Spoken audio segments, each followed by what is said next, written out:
Lo nggak akan ngerti arti minta tolong sampai dengernya dari bisikan arwah. Gue adalah penjelajah tempat terbengkalai dan gue emang suka jelajah yang mistis, tapi sekolah ini rasanya berbeda. Katanya, dulu ada siswa jatuh dari lantai 2 karena dibully. Dia nggak langsung meninggal, tapi yang bikin serem, nggak ada satupun yang nolongin.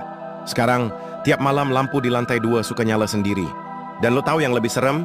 Setiap ada yang ke sekolah itu pasti ada bisikan, "Tolongin aku." Dan tiba-tiba di kejauhan gue melihat ada bayangan yang berdiri dan mulai menghampiri. Bayangan itu semakin dekat dan mulai berhadapan dengan gue.